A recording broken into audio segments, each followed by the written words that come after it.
Hello and welcome everyone to Staying Physically Strong in Physical Isolation. My name is Carlo Giganti and I work in the people team here at Kaiser Australia. With over 10,000 members, 7,500 physio clients and about 300 team members, we recognise the role we need to play in the community, especially during these times.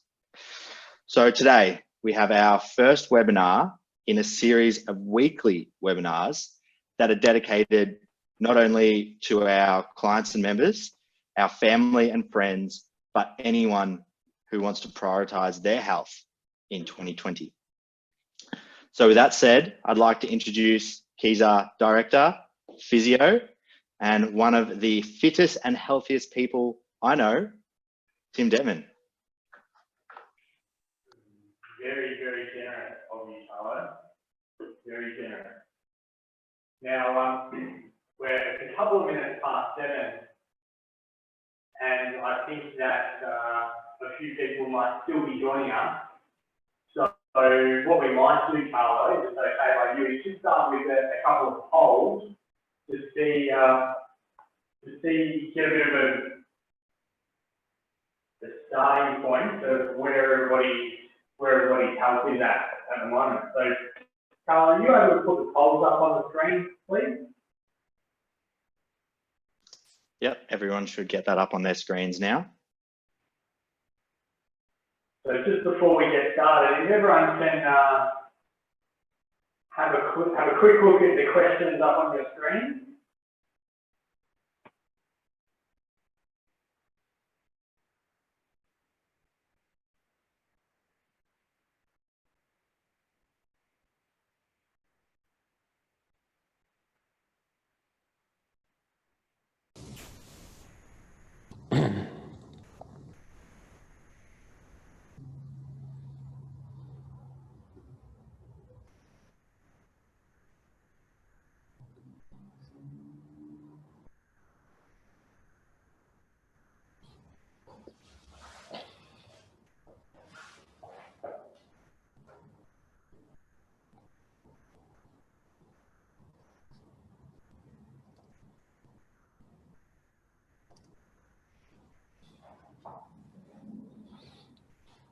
So I think we've got about 2/3 of people through voting now.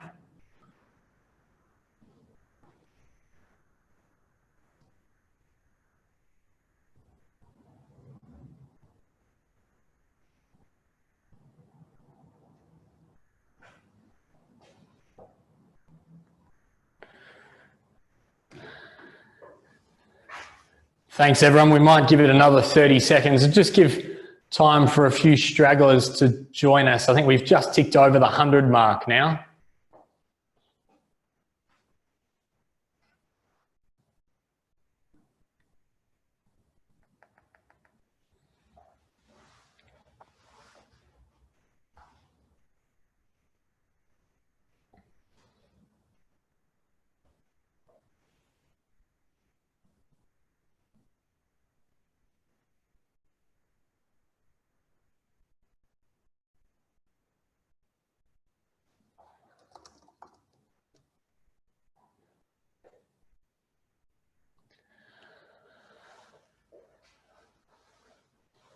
All right, well, just before we end those two polls, I'll just read out the results, and they're probably not of great surprise to anyone, and hence the reason that we find ourselves here tonight talking about this topic. In answer to the question, how do you expect your health to change during a period of isolation? A very small percentage of us, only 8% think it's going to improve. Only 13%, sorry, think it's going to improve. 52% of us think that it's going to decrease, and 35% of us think it's going to stay the same, which is my concern as a health practitioner. In response to the second question, which is the biggest barrier to physical activity during isolation, I really appreciate everyone's honesty on this one, because 38% of us at the moment have said that discipline is probably the biggest factor affecting our physical health. So Carlo will be able to present the results of those polls. In fact, I might be able to share them on the screen for you now.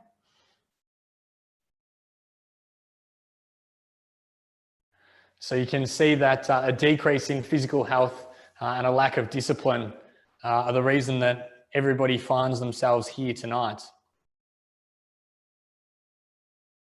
So I'm going to get started then. So hello to everyone. My name's Tim Dettmann. Thank you for making the time on your Monday evening to come and have a listen to us. I've been lucky to do a few presentations to a few different people and find myself in front of a few different cameras, but I must admit that I'm pretty nervous tonight. And I realized about 15 minutes ago why. And as many people as I've presented to, it's probably been about 15 years since I've known that my mum's on the other side of a presentation. So just the fact that I know mum's looking at me on a screen at the moment is bringing my nerves up a little bit higher. But for those of you who I don't know, nice to meet you. It's probably the only place where we can shake hands at the moment. I'm a health practitioner or a physiotherapist, and I'm particularly worried at the moment that we face a really big health problem after this current health problem that we're dealing with at the moment. I'm a physiotherapist at Keyser Australia, and so I get to see lots of you every day who do prioritise your health. I've done some lecturing at Melbourne and Swinburne universities. I'm a very active person myself. Carlo was probably a little bit generous, but I am pretty active. And I am a telehealth practitioner of 7 days. So I will admit my bias to Keyser right from the start because I am a partner in Keyser Australia and the two universities whom I represent as well. So this quote for me is really the motivation of standing in front of 200 of you today, because I think that if we can understand the importance of our health and little things that we're able to do to try and look after it, then I think that we might be able to reduce some of the fear that I'm sure all of us are facing in the coming 6 months. So for me, there's 4 pillars of health that I'd like to talk to you about tonight.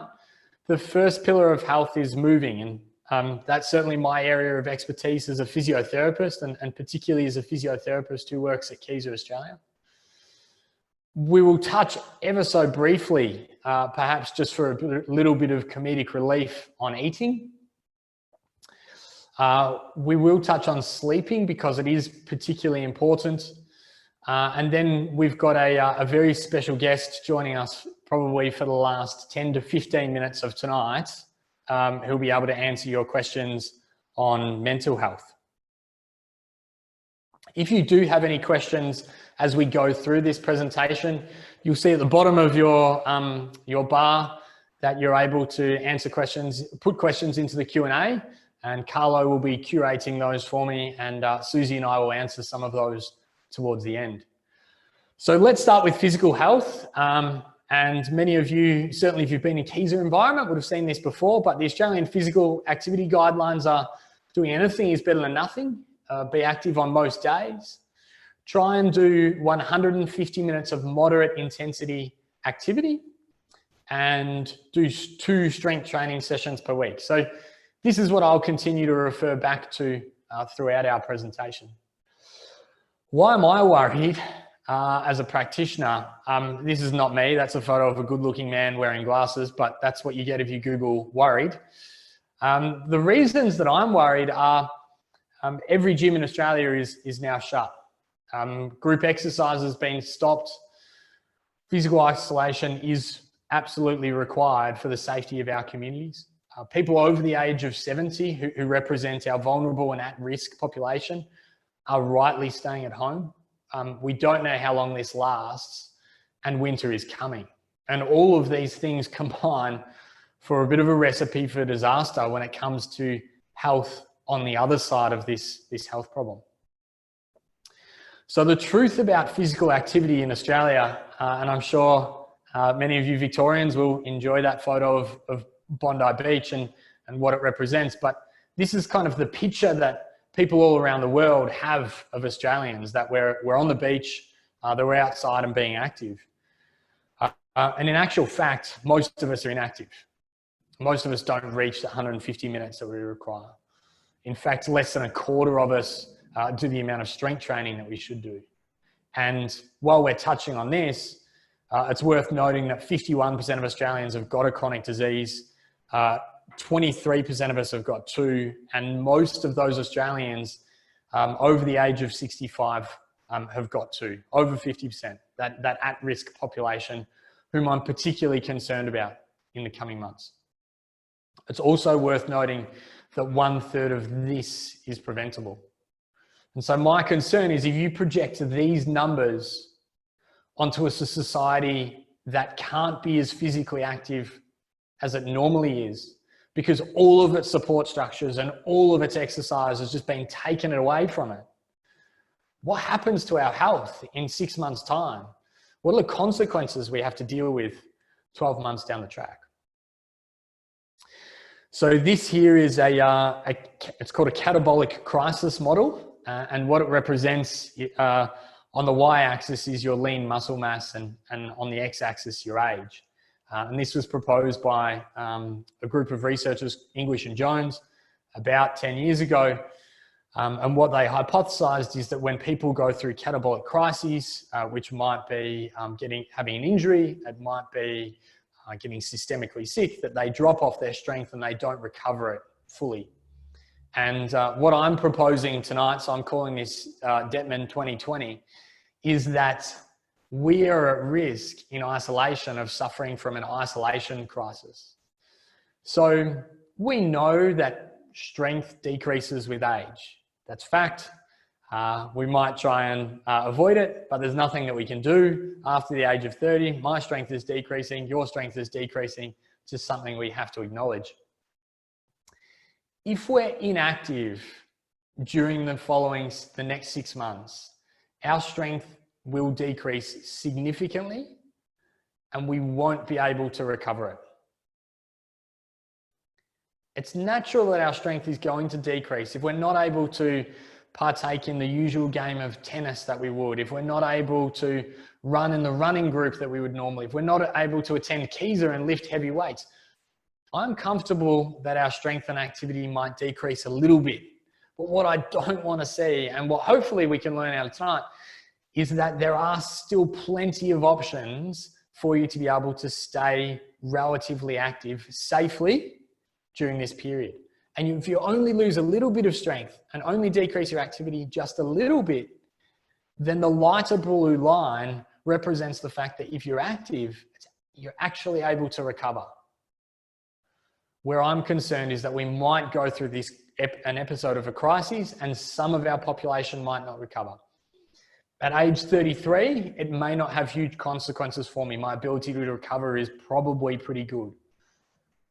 At 53, 63, 73, and 83, your ability to recover in the back half of this year is going to be decreased. So this is why we need to take it seriously. So this is data from Ozplay, which is based out of our census data, and it shows the barriers to physical activity normally. And so you see the green line represents time, which no longer is a barrier in the period of self-isolation. The orange line, which increases with age, is illness or activity, or illness or injury rather. And so that could become an increasing problem. That's why organizations like Keizer have been so quick to launch telehealth, because we have to look after that population over the age of 45, 55, and 65. So the numbers are pretty clear. Between 45 and 65, health and injury are the number one reason we don't move. There is a perception over the age of 65 that maybe I'm too old. And again, this is something that concerns me. If that's the case in normal everyday life, what's it going to be like in a time of isolation?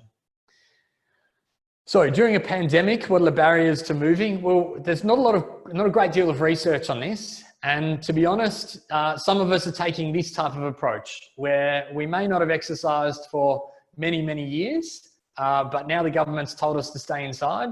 We've decided that we're going to be the most active people on the block. Unfortunately, that doesn't apply to everybody. So there's probably some of you out there who are still panicking, who have a little bit of anxiety and who are prioritizing other things in your life. There will be a significant loss of routine. There will probably be a lack of supervision because many physiotherapists have closed. Most personal trainers have now shut down. All the gyms in the country are now shut. There may be a lack of equipment because it's much more difficult to get access to the keys or equipment. There's plenty of gyms across the country that are full of beautiful equipment that's not getting used at the moment. There might be a lack of space as well. Many of us are at home. Many of those people over the age of 70 might be in confined spaces. And I think that, as proved by our first question tonight, that a lack of Australian discipline might be one of the barriers to us moving. So from what I'd like to present here are what I consider to be the 3 keys to exercise in isolation. And many of you who know me well will enjoy the fact that there's 4 of them, although the heading says otherwise. So the first key for me is if your normal physio, EP, personal trainer, whoever they are, hasn't called you to give you some guidance, call them. I'm really on my soapbox here that the onus should fall onto us as health practitioners, as exercise clinicians, to be helping the Australian population. Every clinician at Keyser has been on the phones over the last couple of weeks making contact with their clients because we care. Because we want to give them an option to be able to look after their health. That's our responsibility to give guidance. So if you train at Keyser and you haven't heard from us, call us. If you train at a local gym and you haven't heard from them, call them. If you train with a personal trainer at North Sydney, Royal Sydney Golf Club, and you haven't heard from them, call them. That would be my first piece of advice. My second piece of advice is this is not going to last for a couple of weeks. You can't just wing it. You need to build yourself a new routine. It's probably a combination of some of your old routine and some of this new weird working from home isolation routine that you're just going to have to improvise on. But the things that worked for you in the past will still work for you. We might just need to substitute them for something slightly different. So if you used to get up in the morning and go to the gym for half an hour before you started work, and that was the most efficient way for your mind and your body to get through your workday, then when you get up in the morning, perhaps you need to replace that with going for a walk. So it's not the same activity, but it's still done at the same time. It still fits into your same routine. So I'd be looking at it from that point of view.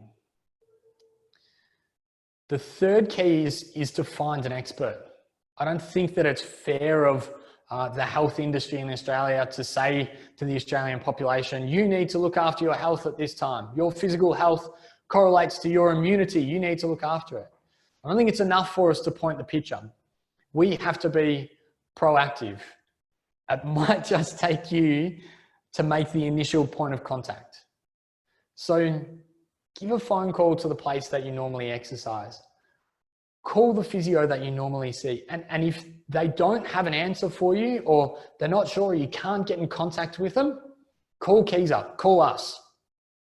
I'm not here to try and drum up business, but I am here to try and solve a problem. So first call those people that you trust because you've got a relationship with them. They know you, you know them. You've built up that trust over weeks, months, or years. But if you can't continue that relationship, then feel free to call one of our clinicians or another clinician that you trust. And the final part of finding an expert is trust in getting virtual supervision. So there's many people out there that are a little bit uncertain about this new term telehealth or virtual exercise that everybody's throwing around. But trust me, this will be a key to you maintaining your physical health in the coming months. I'm a relatively fit 33-year-old, and I've done virtual exercise sessions over the last couple of weeks, and they're hard enough to get me tired. So anyone who thinks that it's not difficult enough to train with body weight, you're kidding yourself. And for anybody who's injured and thinks, oh, I can't do any exercise, I could only train on this machine before, then trust me, we can find an exercise that you're able to do. I've not come across a client yet that I can't find some degree of exercise for them. And often it's just through conversation and lots of questions. So trust in the process of virtual supervision. And the final pillar is to be consistent. I used in the description for this webinar the phrase that this is a marathon, and Scott Morrison keeps referring to 6 months. So we're currently at day 15 into 6 months. Just ticked over 2 weeks. 2 weeks of 26, 23 weeks, 6 days left. Doesn't matter which way you want to look at it. You need to find a way to be consistent, because maintaining your strength and maintaining your physical activity is much easier than trying to recover it when you get to June or you get to July and you realize that you're feeling a bit sluggish. You've lost your posture. You're not standing up as straight as what you were before. Your back's starting to hurt. And I will say that from a science perspective or from a research perspective, consistency predicts outcome better than anything else. So we will always talk about intensity and proper form and technique and all of those things. But the number one thing you can do is be consistent. So find something that fits into your routine and make it consistent for the next 6 months. All of these are such simple little things, but I need to keep coming back to the point that I don't think that this is the sole responsibility of our clients and our patients. I think a lot of this has to come back to you seeking supervision and guidance from your exercise scientist, from your exercise physiologist, or from your physiotherapist, because that's what I studied for. That's what we studied for. That's why we do so much professional development at organizations like Kaiser to try and keep people at the top of their game in terms of research. We weren't necessarily doing it planning for a situation like this, but I can tell you that we're now prepared. We turned on telehealth in 7 days. Our clinicians are running over 400 sessions this week, and that's just in our organization. So at this time, lean on us, rely on us. Susie will talk a little bit later about how this applies to mental health. But I think that in physical health, we need to rely on experts as well. So I'm adamant that no exercise is irreplaceable. So I wanted to put up 2 examples for you. As you see now, this is an image of Andy Reid, who's a Bondi lifeguard and a running mate of mine, who replicated an Olympic distance triathlon in his 8-meter backyard swimming pool. So he did 1.5 kilometers in an 8-meter pool. He then jumped on his bike trainer and did a 40K bike ride. And then of the 100 meters around his block, Reedy did it continuously until he could clock up 10 kilometers. So if Reedy can replicate an Olympic distance triathlon in the confines of his backyard, I'm sure that you and I can find a way to be able to do a little bit of exercise to keep us healthy for the next 6 months. My second example, and this is the only photo that I'll show you tonight that's used without permission, and I'm allowed to do that because this is on the bottom left part of that photo is my mum. On the top left is Todd Scarce's mum, and on the bottom right is Brett Long's mum. and the three of us are all partners of Keiza Australia. So the very first exercise class that we ran to replace my mum's midweek tennis game was last Friday at 10 a.m. And all three mums who signed up to that class are now doing it every Friday at 10 a.m. for the next 6 months. And I imagine probably every Friday at 10 a.m. for the foreseeable future. So if we can replace Reedy's Olympic distance triathlon and my mum's socialization and exercise of midweek ladies tennis down at the Macedon tennis court, we can replace any other exercise. So if you used to go on a treadmill, go for a walk, they happen to be pretty similar things. A stationary bike is actually very similar to a rolling bike. If you used to do intervals before, start looking at stairs in your own home. If you used to do yoga, look at yoga on YouTube or download an app. If you use the Keiza leg press, let us talk to you about replicating it with squats. If it was a seated row, wrap some TheraBand around a door handle and retract your shoulders. If you used to do a class, then sign up to a virtual class like our mums have. If you used to do tennis, maybe join the class with Faye, or maybe start doing some strength training. All exercise is irreplaceable. Even Keiza, and I wasn't quite willing to go as far as to say that Keiza is replaceable, but I was happy to say that we can do some compromises with Keiza. So every Keiza client in the country now has access to the Keiza Connect app, and we took all of our machines, the most beautifully designed machines in the world, impeccably looked after, so safe, so specific, so isolated, and we found exercises that you're able to do at home. And I'm going to show you this time lapse from one of our clients who did their Keiza program using their app in their kitchen. It's a relatively quick video. The only two pieces of equipment required here are a little bit of TheraBand.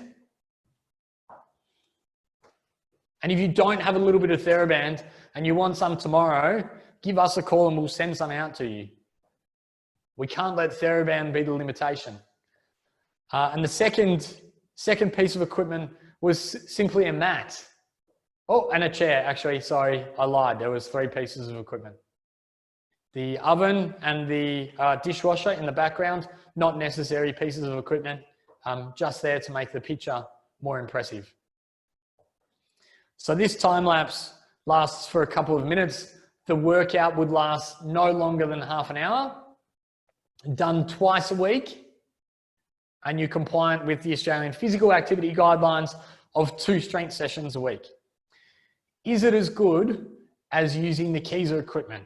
Or does this completely replace your ability to, your need to go to the gym? No, doesn't. In an ideal world, you'd still come into Keiza twice a week. You'd still go to your gym, your Pilates class, your yoga class twice a week, but you can't. So you've got 2 options: don't do anything or do a compromised version. And I think that this is a really good compromised version and a really good example of what you are able to do.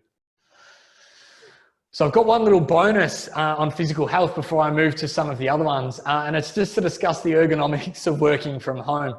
So this might also cause a boom for physiotherapists in the second half of this year, because so many people are working from the couch, maybe with mum, dad, and a couple of children working from home at the moment. My advice here is that we all know what good office ergonomics are, because if you've worked in an office environment, you've probably been set up with them. And this is not lasting for a couple of weeks. So take your time to put your screen up on a set of notebooks, get yourself a good chair. Even if that means going to Officeworks, I assure you that spending $150 on a good chair down at Officeworks will be much cheaper for you in the long run than having to see a physiotherapist for a neck injury that's been continuing for the 6 months of isolation. So the second pillar that we'll talk about, and we'll talk about this one just really quickly, is food. And I promise that we will organize a webinar on nutrition and diet in the coming weeks, because there'll be heaps of questions about it. I just wanted to point out two things that worry me at the moment.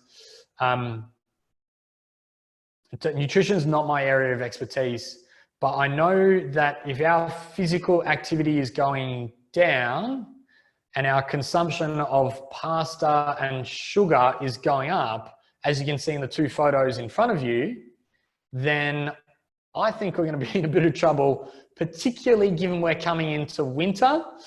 I feel like the stars might be aligning against us, and I think that we should be particularly careful. So that bottom right photo I took in Bondi Junction yesterday afternoon, because I just needed to check that it was 100% true, and it does concern me a little bit at the moment. I do want to move on to the next pillar of health before I hand over to Susie in a couple of minutes. And this pillar is sleep. And this is a particular area of interest for me. As a physiotherapist interested in pain, as an athlete interested in recovery. I just want to give you 5 hacks to better sleep, because I think as our anxiety goes up and our routine goes out the window, I'm a little bit concerned about what might happen to our sleep, which is our #1 tool for recovery. So if you're having any difficulty sleeping, and I know a couple of my clients are watching this video who do have difficulty sleeping, and I know that they can't tick all 5 of these 5 hacks, even though we've been discussing it for a couple of years. So no coffee after 2 p.m. It doesn't matter if you tell me that you can still fall asleep if you have a coffee at 8 p.m. And I'm talking about you here, Mum. It will reduce the quality of your sleep. You might still be able to fall asleep. You might still be able to initiate it, but caffeine in your system with a half-life of 8 hours will affect your sleep. Your bedroom is for 2 S activities, sleeping and the other one. Don't take your phone. Don't take your computer. Don't have a TV in your bedroom. None of those things will help you sleeping. Light is the enemy of sleep, and we'll talk about the science of that in just a second, but blue light is certainly the kryptonite to sleeping. Daily exercise is really important for sleep, but ideally don't finish a really strenuous session and then just try and put your head down into the pillow. It won't work. And alcohol, very similar to coffee, might help initiate sleep, but it will decrease the quality of it. And that's because alcohol suppresses melatonin in a very similar way to how light does. So we'll just run through the science of light and sleep. So well before the light bulb was invented, when the sun went down, our retina at the back of our eye sensed a lowering of light, or decreasing of light. And then we released our hormone melatonin, the synthesis went up, and then that facilitated us going to sleep. What happens now is that the sun goes down and the iPad lights get brighter, or the 55-inch TV screen in front of you goes on, or your head gets a little bit closer to your phone. Melatonin gets inhibited, and it's either harder for you to initiate sleep or your quality of sleep is decreased. So the hour before you go to sleep, ideally you don't want any light, any backlit surfaces. So the best thing that you can do before going to sleep is either have a chat to someone in your household, or maybe read a book, because light coming from behind you is far better than the light projecting directly back into your retina. So we've talked about 3 of the pillars of health. Physical activity, we've touched on diet, and we've touched on sleep. And sleep will be really important as our routine breaks. The next pillar that I wanted to talk about was mental health in isolation. And I'm just going to stop sharing my screen just for a second. Oh, to see if we've got Susie ready. Oh, apologies, guys. We're just running this on the fly at the moment. Before we go to Susie, Carlos just sent me a reminder to say we have got a second poll. So we're going to put a second poll up on the screen now, and I would just like everyone to take another minute to answer the questions on your screen, and then I'm going to give you an introduction to Susie. We're going to start to talk about mental health. So you should now just see a poll up on your screen.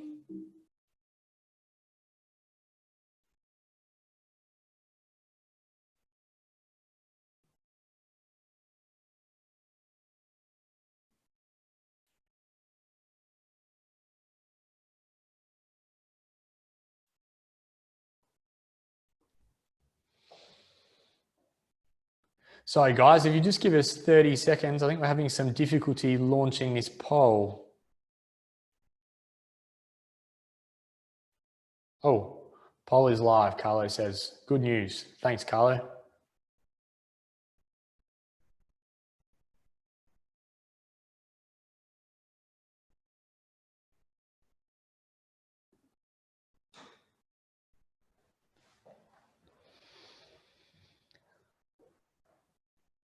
All right, so we're going through hopefully everyone's getting to the poll at the moment.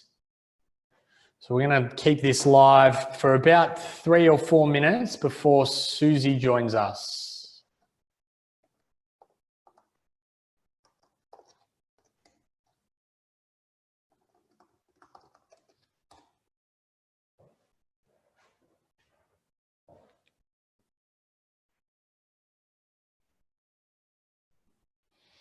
Carlo, I'm getting lots of hands raised. Oh, now the poll's live. Sorry, everybody who just put their hand up. Hopefully you can now see the poll on your screen.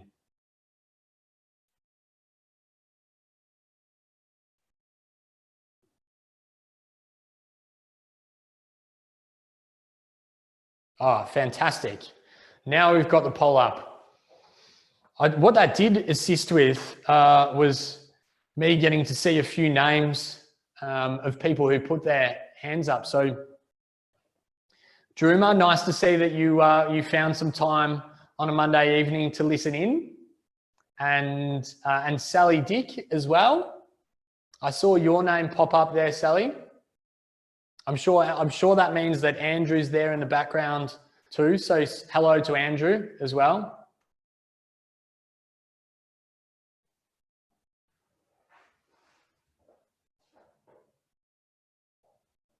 Oh, now everybody's raising their, everyone wants a hello. Gary, I assume the reason you're putting your hand up is you would like a hello. Oh, now everybody's found it. Okay. All right. I expect George's hand to go up every couple of minutes now. Yes, now my whole screen is completely filled with everybody putting their hands up. Yes, Georgia, I can still see you. Okay, we're getting through the poll. We're getting through the poll now. So, what would motivate you the most to exercise during isolation? 20% of people say regular contact with a health professional. So I'm more than happy to hang out with all of you regularly. A custom program to follow, 48% of people. And I think that's the pretty consistent feedback that we get, is that it's very easy to go and get an exercise program off the internet. Very easy to download an app, but what everybody's looking for is something that's customizable. The second question we put in for Susie: how concerned are you about your mental health during isolation? And it's wonderful to see that that 24% of people are feeling pretty comfortable, so have given us a 0. But I'm going to end this poll and I'm going to display the results in a second. And what you'll see is that 40% of people have answered 3 or above, and 20% of people have answered 4 or above. So it was particularly important for me to get someone in with expertise in this area to be able to talk on this topic. So Carla, I'm sure, has got Susie ready to go.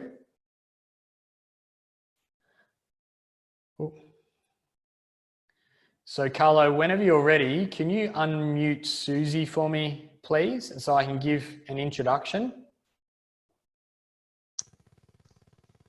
Susie? Yep, I'm here. Susie, lovely to hear your voice. I'm rapt that that technology is working for us. So ladies and gentlemen, I'm going to hand over now to Susie, and you'll notice that I keep calling Susie by her first name only, and that's because as many times as Susie and I have caught up, I'm still a little bit uncertain how to pronounce her surname. So Susie is a clinical psychologist, both privately and for the Sydney Swans. Susie also happens to be my psychologist, and I could not recommend her any higher. So she's got her work cut out at the moment with a 5-month-old, Xavier, who I'm sure is sound asleep and has caused Susie no problems at all this evening. But she has, over the last couple of weeks, lived the experience of the effect of isolation and this pandemic on mental health in a different way to many of us. And because many of you will know that the AFL season started and many new recruits started for the first year. And now all of those same recruits are socially distant or physically distancing from each other, as are the entire squad. So Susie's workload has, I'm sure, doubled or tripled over the last couple of weeks, as she's now looking after elite sports people that don't get to play elite sport, which must be really confronting. But Susie, I've put together the next 2 slides for you as you sent them through to me this afternoon. So thank you so much for contributing your time this evening. And I'll give everyone your contact details at the end. So should anyone want to have a discussion with a psychologist, the first psychologist that they should call is Susie. But Susie, I'll hand over to you now. Thanks, Tim. I can't see myself. I'm not sure if I'm supposed to, but I'm okay. No, I haven't been able to see myself either, Susie. So if you can see my screen, that's what everyone else can see. And I think Carlo will make sure that everyone can see you too. Okay. Thank you so much for the introduction and the optimism that you have. I think it's infectious. We spoke about this last week and you shared some stories of your staff and just how the workplace that you're in is just such a fantastic place for people to seek optimism and to be buoyed by your confidence as we move through this time. I also love your optimism that I'm going to be able to answer everybody's questions, and I'm absolutely going to do my best. But what I recognise is that this is a really strange time to be a psychologist and probably any other profession, because when I normally feel like I can step outside of a person's situation and help them through it because I've got a different perspective, or I can see that they're perhaps being unrealistic with their thoughts, their feelings are perhaps out of proportion to the situation. This is one of those times where I'm absolutely living it for the first time with all of you and having to manage my own mental health and my own thoughts and feelings and behaviours as well. So perhaps that makes me a very authentic therapist, but I'm not sure I have any great kind of answers or insight. And I'm not saying that to be pessimistic, but it's the reality. I'm learning as I go, and I'm sure many of you are doing the same thing. It's also a really privileged time to be a psychologist. People are very anxious, fearful, frustrated, frightened, and I think that it's really important to normalise that and say that when we are going through times of uncertainty, and it's something that we're globally facing, it makes sense that we'd all feel quite uneasy and anxious. And really those thoughts and feelings that people might be having in and of themselves don't need to be damaging or harmful, but it's what we do with them that really counts. So I've thought of a few practical things that I can share with you this evening and that we can maybe talk about if you have any questions as well. The reason why I've put them together in an acronym is because I like simplicity, and I think that it helps you hopefully remember some of the ideas that we talk about tonight. The point of me putting face COVID is because I've heard so many times from friends, family, colleagues, couldn't we just wish this time was over? So people are really wanting to just get through it or not face it or stick their head in the sand or pretend it's not happening. So I know that that makes sense, and I know it's something that even I at different times have thought of myself, but really we have an opportunity here to come out from this experience somewhat better. I know Tim put the poll up earlier about your fitness decreasing, improving, or staying the same. I think we can apply the same to our mental health. We can, the optimists amongst us, can pretend, or sorry, can what's the word I'm looking for? Can hope that we're going to come through this in a better frame of mind, and certainly more resilient and more adaptable and flexible than perhaps we went into this whole period. So I'm really quickly going to go through each of what these letters stand for and give you some practical examples. Each of them could probably be a session on its own, or certainly a deeper discussion. So bear with me for going through it quite quickly, because they are quite important points. So the first thing I think is to consider what's within your control. And if you just want to go to the next slide just really quickly, and then we'll come back to this one. There's so much about this situation that we can't control. We can't control what the virus is doing. We can't control other people's behavior. We can't control whether there's toilet paper on the supermarket shelves. So focusing on those things is likely to lead us to feel far more anxious, frustrated, angry, fearful. So it's not about sticking your head in the sand. It's about really attending to what you can control. So whether it's washing your hands, as we've heard a million times, whether it's focusing on your nutrition, your exercise, as Tim's giving you clues as to how to do, whether it's focusing on your thoughts and your feelings, your attitudes and your behaviors, focusing on your family, focusing on the amount of time you spend seeking news or engaging in social media. So they're the sorts of things that we can invest time and energy into and make us feel somewhat like we're back in control of what is a really chaotic situation outside of our homes. So that's just the first point.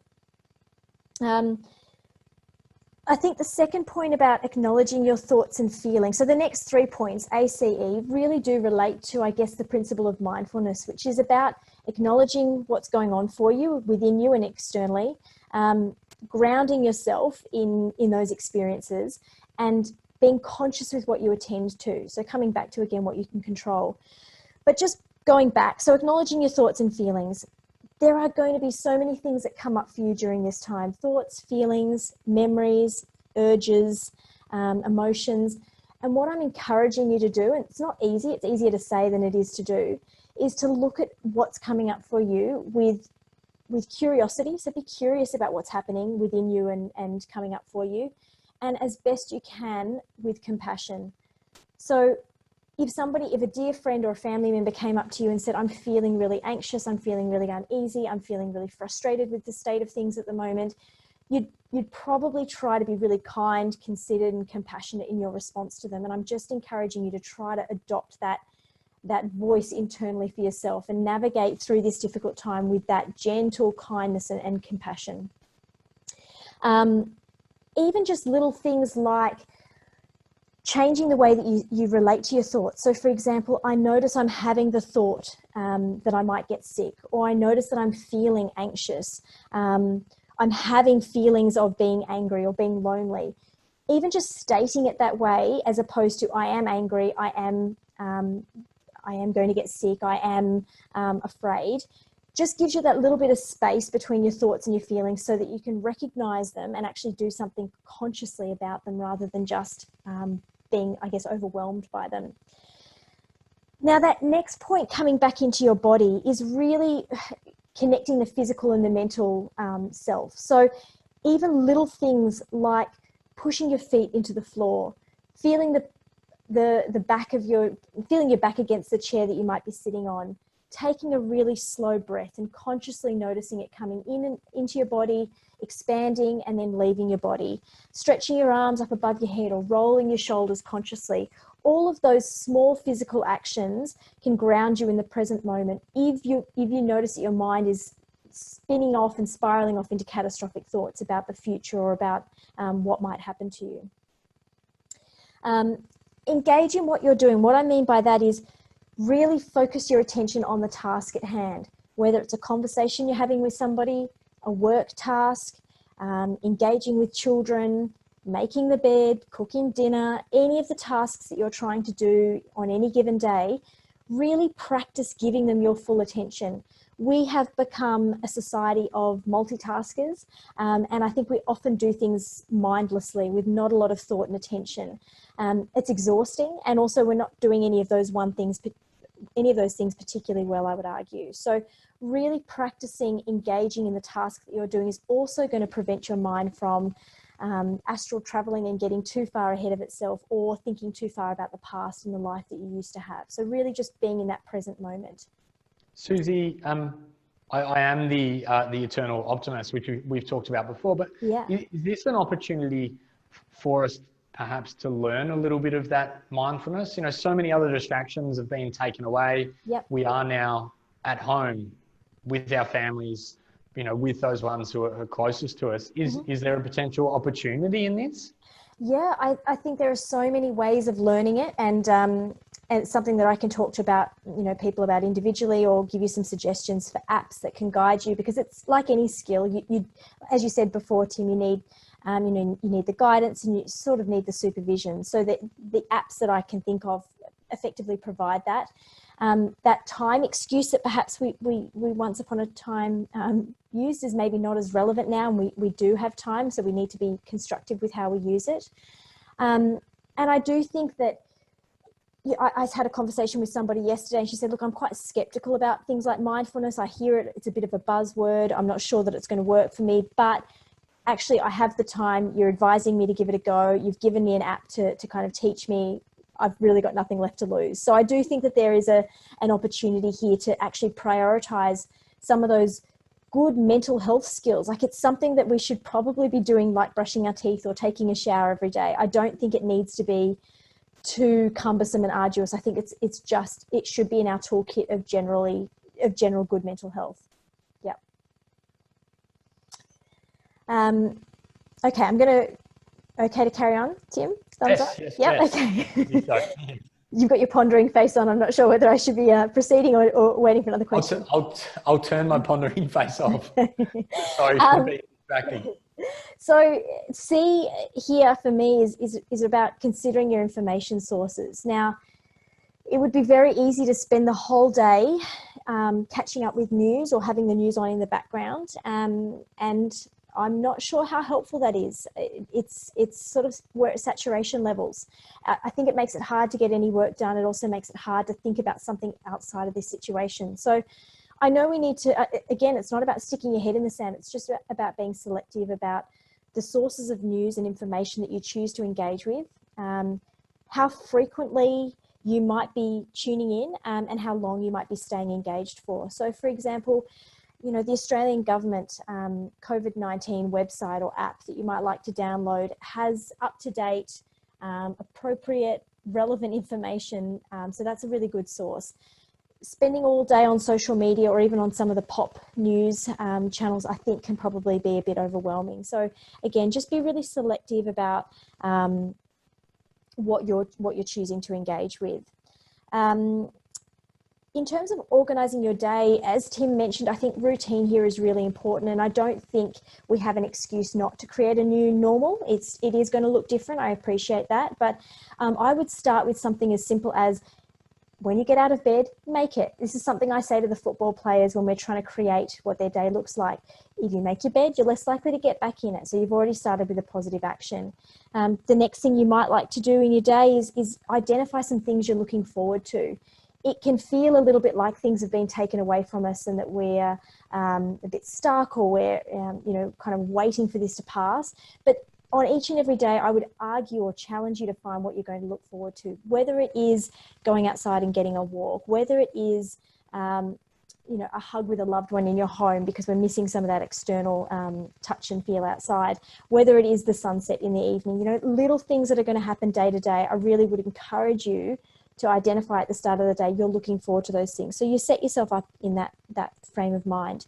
And then plan your day. So before you even maybe launch into activities, plan your work day, plan some downtime where you do a mindfulness activity or you do some breathing or relaxation exercises. Plan your physical activity, plan your social connections, whether it's going to be wine o'clock in the evening or an exercise class through Kaiser. You know, there are lots of ways to plan activities and create, as I said, this new normal that's really rich and full and valuable. Value your relationships, so with family, with friends, externally, and put time into that. So I think it's really important to try to do face-to-face through technology as best you can. You still get a little hit of what, you know, oxytocin, which is that feel-good chemical in the absence of touching people. So really prioritize learning the skills that you need to connect with people through technology. Identify what you're grateful for, sort of connecting in previously with looking forward to things. It's possible to still be really grateful for what's going well in your life. And I think that helps us adopt a perspective that's going to be healthy and get us through this time. And then I don't need to spend too much time, but I thought it was really socially appropriate to just remind everybody to distance and disinfect. But the social distancing is a funny one. I like that Tim's used physical distancing as well. I think we can still stay socially connected and emotionally connected, even if the physical proximity has to be addressed. And bottom line is, if you are struggling, and I didn't put this on there, but it is really important to reach out. Now, it doesn't have to be to me. I'm grateful that Tim's given me a bit of a boost, but if you've got a mental health worker that you're engaging with, a psychologist, a counsellor, a psychiatrist, connect in with them if you've taken a break or you feel that you need to pick up sessions again. We're all delivering telehealth. We're all learning as we go. Psychologists have started seeing their face on telehealth in a way that they never have before, and I certainly know my poker face is terrible. So it's you know, we're working it out as we go, but please do connect with us and look out for yourself as well. If you're noticing you're just not feeling yourself or people are telling you that, it's really important to pay attention and care for your mental health as well as your physical health.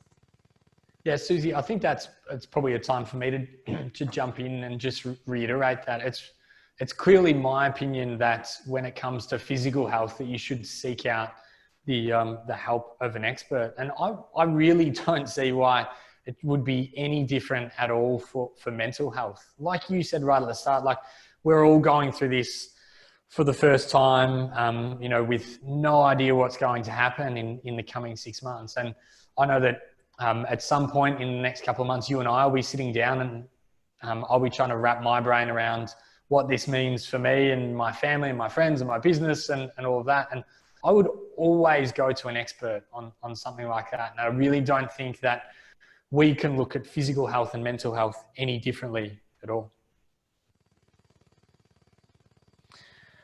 So Susie, this is the second slide that I put together for you. Was there anything that you wanted to add on this one?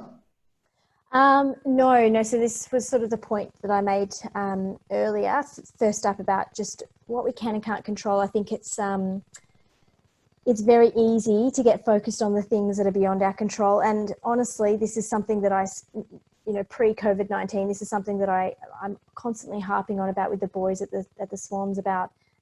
They're in a really unpredictable, really chaotic, really uncontrollable environment, but there are lots of things that they can take ownership of, and that helps them absolutely run out there and do their job to the best of their ability. So I'm trying to apply what I know to a situation that I don't know particularly well, and recognizing that there's a lot of things that we do actually know to keep people well, even though the stressor or that, you know, that this virus is something new, that we have to still go back to what we know works for people during times of anxiety, stress, and fear. Thank you, Susie. I'm sure that there will be a few questions for you in the next couple of minutes. So if anyone does have any questions, feel free just to add it to the Q&A, and Carlo will pass it through to Susie and I and we'll get through as many as we can. For all of you who are interested in getting a little bit more education, we've got sessions on, well, Tuesday evening next week, but Monday every week after that. First one about running, second about stress and anxiety and chronic pain, and the third about pelvic floor health. So keep an eye out for those things. But before we completely open the floor to questions, I'd like to put up a few contact details. So as I said before, Susie looks after the swans, and while she's very busy with that, she's also taking private clients. And so for the first time, all Victorians have now got access to Susie as well. And really doesn't matter where you are in Australia at the moment, because so many clinicians are consulting via telehealth, we can all have access. So if you'd like to book in a session with Susie, or you'd like to have a chat, ask her a question, then there's her email address. And I just ask that everyone Susie's very kind in putting up her personal mobile and her personal email address. So just use those as professionally as you can. If you have a question regarding exercise, I'm a 7-day-old telehealth physiotherapist, so you're more than welcome to give Keeza a call and book in a session with me or with one of our exercise scientists. But we're really passionate about people's health in the next 6 months.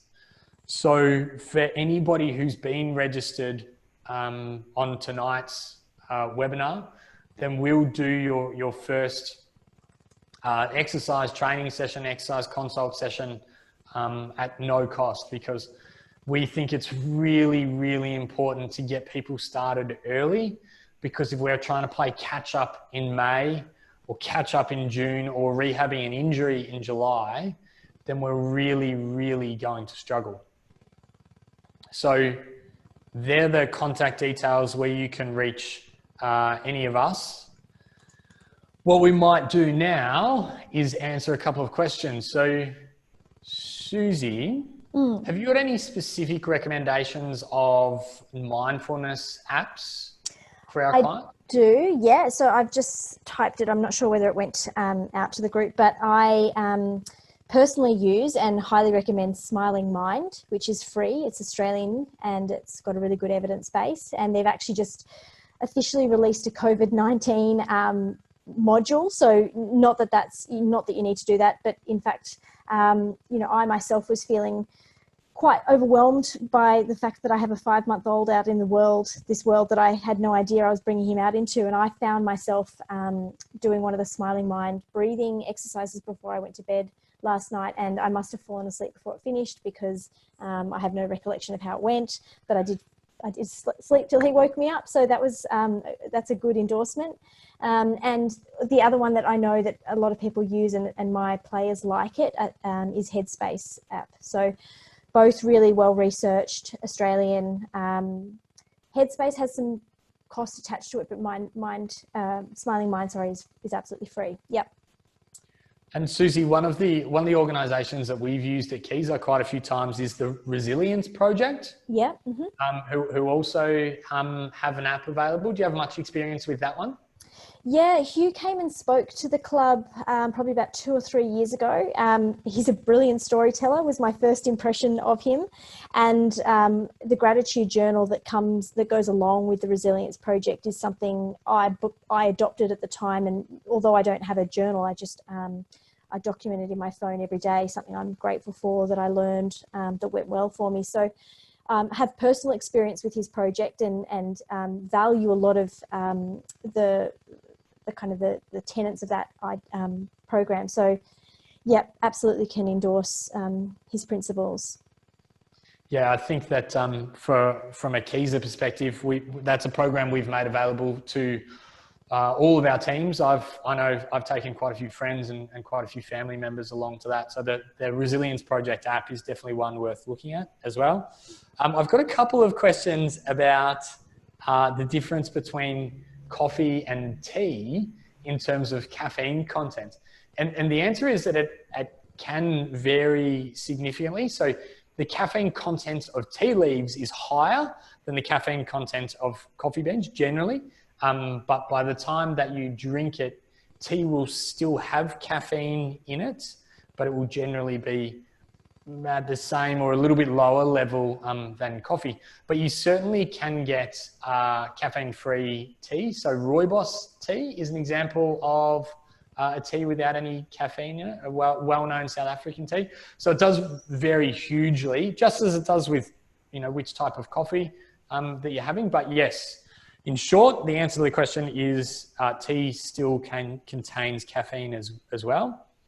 Georgia Considine's sent through a terrible question, but I appreciate the humour, Georgia, but I won't be doing any of those things that you've requested. Other questions that we've got here, Carlo. Anything else that I've missed? Carlo, can you send it through on our chat if I've missed anything? Are we happy to provide the slides for people to print? Yes, we will. This has been recorded. We'll provide both a recording and I'll have to check with Susie and get Susie's permission. But I'm certainly happy to provide all of my slides that I've got. Yeah, I'm happy for that to be printed out as well. No dramas. Thank you, Susie. Why is lack of discipline an Australian trait? Well, I don't think it's an exclusively Australian trait, Jeff, but I do think that it's something that we should be a little bit worried about. And I think that we've pretty much there covered off all of the questions. I got one more for you, Susie, and it's around the physical distancing, social distancing thing. Do you have any recommendations for people who, I'm particularly worried about our over 70s population who they may or may not be on this webinar tonight, but they'll certainly be the parents or grandparents of plenty of people who are. They're maybe not as well connected electronically as everybody else. Mm-hmm. They are now physically distant from so many of their family and loved ones. Any recommendations or any guidance on how important that, you know, maintaining some social contact is while you're maintaining physical distancing? Look, I was worried about myself. I know I belong to the generation of people that should know how to use technology, but I was terrified about taking on telehealth because I'm a complete dinosaur for my age. So I guess I just had to ask questions. I'm leaning on other people who have greater expertise than me. No question is silly. I don't care how many times I ask it, but for me to be able to deliver these services professionally and appropriate, I'm just asking questions. So that's my first thing. So ask, you know, pick up the phone and call your grandchildren or a friend or somebody that's, you know, more confident to help you set up, and stick with them on the phone while they talk you through how to set up something like Zoom or Skype or FaceTime or any other platform that feels okay for you. Because as I said to you before, physical touch releases this wonderful hit of oxytocin, and that's why skin on skin contact is so important, right from, you know, bubs to all of us. And that's diluted at the moment, but it's enhanced somewhat by face-to-face. So me being able to see Tim at the moment, I'm getting a hit of oxytocin, I'm feeling positive vibes towards him, and that's good for my mental health as well. But it's diluted even further if you just pick up the phone. So that is the reason why we are still trying to stay emotionally, socially engaged with people through video technology. So I guess the short answer is just ask questions and really persist to try to learn how to use this technology. I can't encourage you enough. Yeah, I think there's such availability and such access to be able to do it now that we need to, it's an opportunity for us to take advantage of it. Two more questions that have just popped up and then we might finish for the evening. Tony asked, Keys are planning on providing a home version for each machine that we normally use. The answer to that is yes, absolutely, Tony. It's on our app, which you can download from the App Store. And if you or anyone else has any difficulty on getting access to that app, then feel free to call our support center tomorrow and we will be able to onboard you, no problems at all. And I've got another question in the side chat from Carlo, is that will you offer these webinars in a corporate setting? I assume that's a question specifically to Susie and I.